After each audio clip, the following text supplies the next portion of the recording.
예, 구강 6번 하겠습니다. 구강 6번. 자, 첫 번째 문장 보시죠. although 비록 그 다음에 코마 있죠. affectionate까지. although가 affectionate까지를 이끄는 절입니다. 비록 이렇게 할지라도 부모들은 주어 very 한다. 동사 이렇게 하겠죠. 자, although부터 보시겠습니다. infant directed. directed는 뭐뭐로 향한, 뭐뭐를 겨냥한 이런 뜻이에요. infant directed니까 유아를 겨냥한 유아로 향한 톡 말이죠.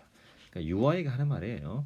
유아를 향해서 유아에게 하는 말의 흔한 일반적인 정서적 어조는 따뜻하고 그리고 애정어린 것입니다.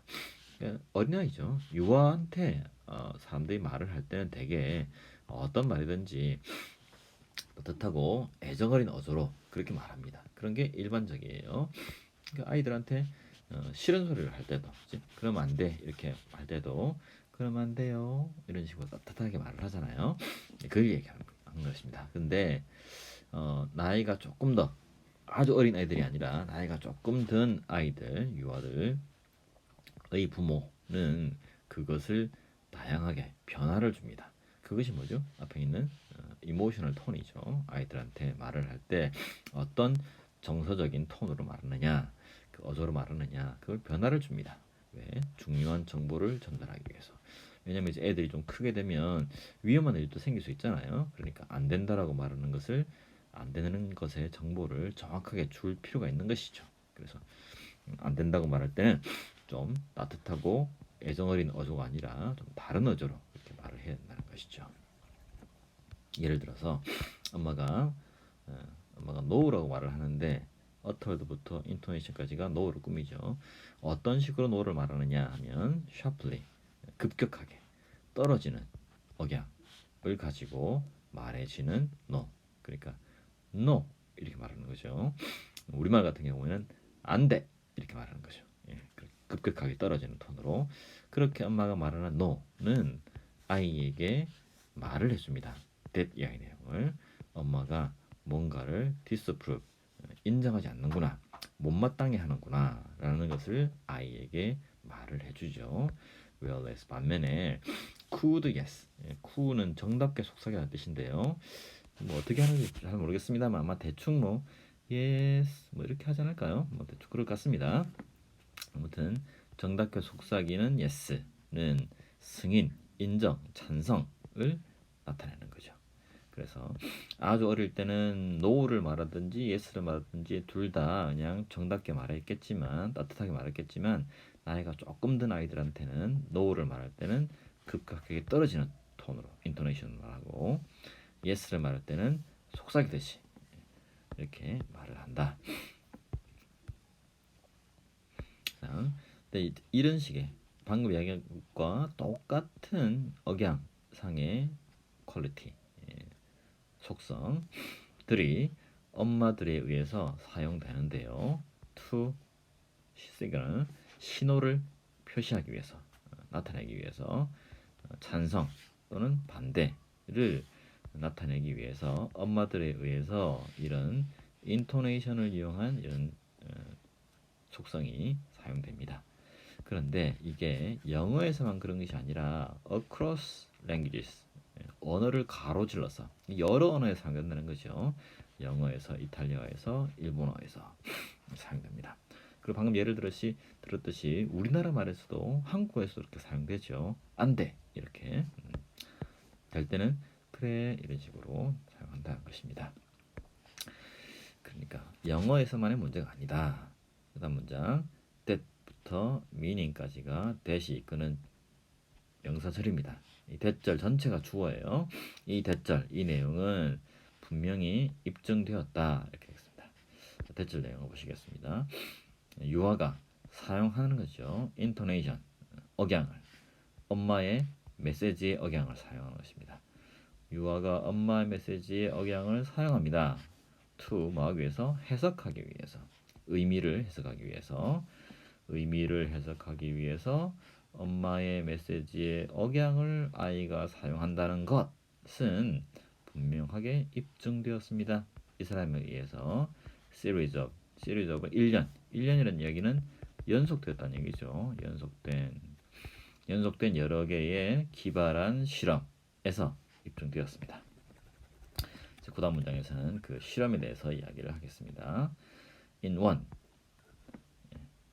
in one에서 one은 one experiment겠죠. 한 실험에서 8개월짜리 유아에게 매력적인 장난감이 주어졌습니다. 프리젠팅이 아니겠죠. 8개월짜리 유아가 선물을 주는 게 아닐 거 아니에요. 8개월짜리 유아가 선물을 받는 것이겠죠. 그래서 수동태가 되겠습니다. 누군가 부모들이 아이에게 선물을 주었다의 수동태는 아이가 선물을 받았다. 이 선물을 B라는 선물을 이렇게 되는 것이죠. 따라서 지금 여기요 presenting을 presented로 바꿔야 be presented with 뭐뭐를 선물로 받다 이렇게 되겠습니다. 네, 답은 4번이고요.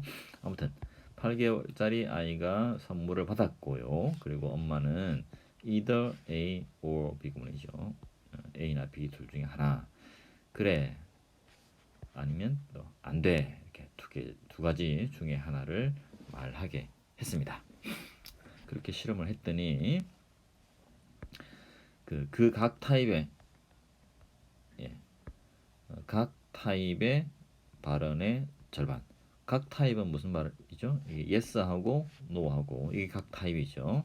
yes라는 말을 할 때 절반, 또 no라는 말을 할 때 절반. 그러니까 yes라는 말을 하는 사람들 중에 절반은 cooing, 속삭이듯이 정답게 속삭이는 격려하는 어조로 말을 했고, 또 절반은 급격한 금지하는 이런 어조로 말을 했습니다. 그러니까 yes라고 말을 하는데 절반은 yes 이렇게 cooing 하듯이 말을 하고, 또 절반은 yes를 말할 때 금지하듯이 yes 이렇게 하라는 거죠. no도 마찬가지죠. no도 절반은 cooing, encouraging 하는 어조로 no 이렇게 하고, 나머지 절반은 no 이렇게 금지하듯이 하라는 거죠. 그런 식으로 엄마가 아이한테 말을 했습니다. 그랬더니 이 아이가 장난감을 가지고 놀았는데 더 많이 놀았어요. 왜? 언제? 엄마의 목소리 어조가 encouraging, 격려하는 목소리일 때 더 많이 놀았습니다. 우리가 들렸어. 뭐와는 상관없이 엄마가 실제로 말한 것이 무엇인가, 무엇을 엄마가 실제로 말했는가 하고는 상관없이. 그러니까 엄마가 yes라고 말할 때나 no라고 말할 때나 둘 다 잘 가지고 놀았다는 거죠. 어떻게 할 때? 여기 어조가 encouraging 하는 어조일 때, 격려하는 어조일 때, 그러니까 yes하고 격려하는 어조로 말할 때, 또는 no라고 격려하는 어조로 no를 말할 때, 둘 다 격려하는 어조일 때 아이들이 장난감을 갖고 더 많이 놀았습니다. 즉, 그래서 말의 내용을 알아들은 것이 아니라 그 어조를 가지고서 아이들이 해석을 했다는 것이죠. 그래서 여기서 중요한 문장은 두 개가 되겠습니다. 색깔을 칠한 두 개의 문장이겠죠. 아주 어릴 때는 그냥 yes, no든 둘 다 따뜻한 어조로 말하지만, 나이가 조금 든 유아 같은 경우에는 다양하게 중요한 정보를 전달하기 위해서 좀 다양하게 어조를 한다. 그래서 아이가 엄마의 어조, 억양을 이용해서 의미를 해석한다. 이게 이제 이 글의 핵심적인 내용이 되겠습니다.